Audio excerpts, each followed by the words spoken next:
for tuning in to Wowhead's Downtime Tuesday. My name's Panzer, and today I'm going to be talking about the happenings of the past week or so in the world of Warcraft. But before I do that, I want to give a huge shout out to Full Sail University for sponsoring today's video. Have you ever thought about turning your love of gaming into a career, but you're not sure where to start? Full Sail University offers a variety of gaming degree programs online or on campus that can teach you the tools, technology, and workflow used by today's studios and help you prepare for a future in the industry. Whether you're interested in coding, art, production, or mobile game development, there's a game degree program for you. Full Sail grads have worked on titles like Madden, Grand Theft Auto, Call of Duty, and Assassin's Creed, just to name a few. To learn more about Full Sail, check out the link in the info below. And of course, first things first, let's announce the winners of the Jinx hoodie contest. Wilby, Miranon3, Dovahkiin, AB Baby, Neeb, Magic Me, Sir Chaos, Ghost Recon 2, Kraza79, and Lizzie the Gamer. The winners have already been DM'd their prize codes on Twitter, so congratulations guys. Make sure that you tweet me when you get your hoodies in the mail. And thank you so much to everybody who entered, and thank you so much to Jinx for providing me with some pretty awesome prizes. Hopefully we can do this again sometime. Last week, I talked a little bit about Val'sharah, which is the new area available on the Legion Alpha, and I gave you a little video preview of it, and actually over the weekend, I did a bunch of the quests, The video is about an hour long, so if you're not intimidated by that and you want to check it out, I'll have it linked right here as well as in the info below. The next topic is something I've been really excited to talk about for a while, and that is Herbalism in Legion, because it's very different than Herbalism is on live servers. In Legion, Herbalism isn't just finding dots on a minimap and going and picking flowers, it is much more complex than that. The biggest change is that there are actually ranks to each herb in Legion that will provide you special perks. Rank 1 of each herb will allow you to pick that herb more effectively, whatever that means. Rank 2 will allow you the chance to harvest rare materials while you're herbing, and rank 3 is by far the coolest, and it will provide a special unique perk for each herb. The way that you level up your herbs is by completing quests which reveal the lore of each plant. The first new herb is Dreamleaf, and this questline takes place in Val'sharah. Once you've completed this and you've gotten to rank 3 of Dreamleaf, standing near a Dreamleaf herb node will grant you a powerful buff.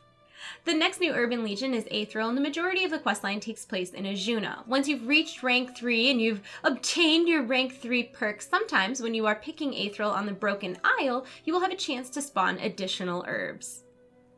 The next new herb is Starlight Rose, and the quest takes place in Suramar. Now, this is the most powerful herb, so what's interesting about it is that you actually do not have a 100% chance to pick Starlight Rose when you herb it. Sometimes it will disintegrate, sometimes you'll get Starlight Rose dust instead of Starlight Rose, and sometimes it'll actually summon a hostile mob, which will drop herbs after you kill it. The level 3 perk for Starlight Rose is that when you attempt to pick a Starlight Rose, you'll always get a Starlight Rose. You don't have to worry about all that dust and disintegration and evil mobs and whatnot.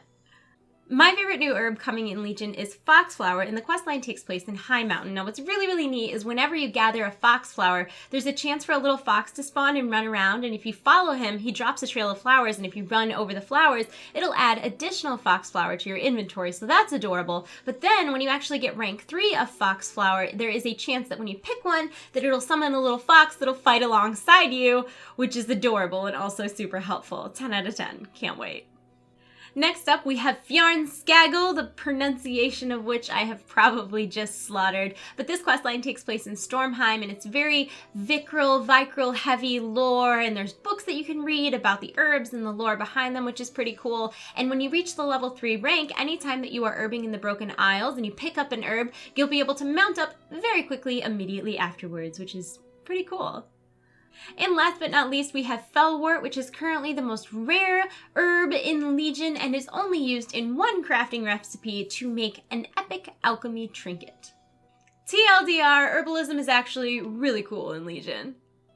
And last up today is not really a controversial topic per se, but it's definitely something worth discussing, and that is the advice that Blizzard is giving to players who pre-purchase the physical collector's edition of Legion, but want the early access digital deluxe rewards. So just to give you a little context on this situation, if you pre-order the digital deluxe version of Legion, you get a lot of in-game little like vanity things early, and that includes like a transmog item in Diablo, vanity wings in Diablo. I think there's a Hearthstone card back, a pet in Mountain WoW. I think there's a Mountain Heroes of the Storm.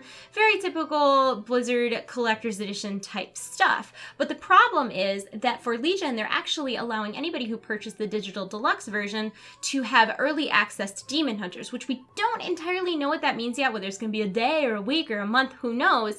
But it's sort of unfair to people who purchased the collector's edition because that's more expensive. You get more with it, and they would be stripped of this entirely since they're not going to get their game until release day. So what Blizzard is telling people who pre-ordered the collector's edition of Legion is to go ahead and also pre-order the digital deluxe version of Legion. Then they'll get all their perks now, and when they get their collector's edition on release day, to go ahead, add that to their account as well, put in a ticket, and then Blizzard will give them a digital deluxe code that they can give to a friend.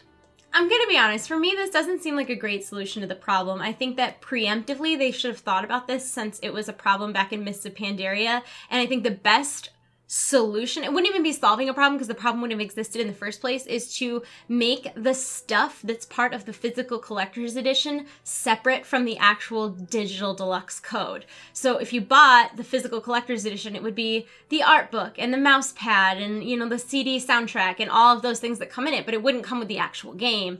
And then you just buy the digital deluxe version separately. I think the digital deluxe version is like $60 or $80, I can't really remember. And then you would have the physical collector's set kit thing be $60 or $80. They get the same amount of money, and it completely solves that problem before it exists.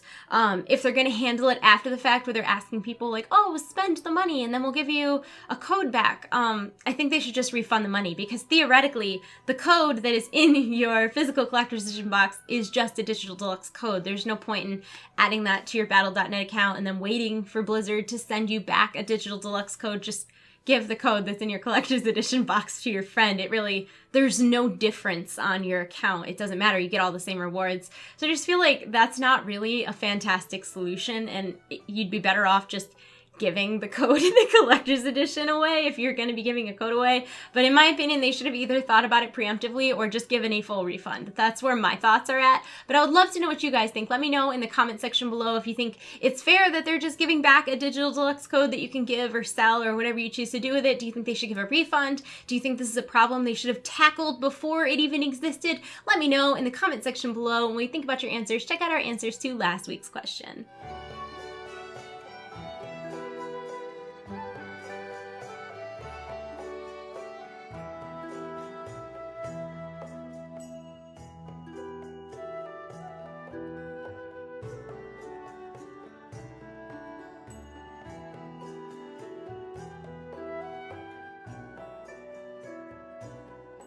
And that is it for this week's Downtime Tuesday, guys. I hope that you enjoyed it. If you did, please give it a thumbs up, answer our question in the comment section below, and subscribe to my YouTube channel if you haven't already. Be sure to check back next Tuesday and every Tuesday, because Tuesday, and also to see if your comment is in our featured section. I'm gonna go. I hope you're having a wonderful day. I love you all. You're in my hearts. I'll see you soon. Goodbye. Goodbye. Goodbye.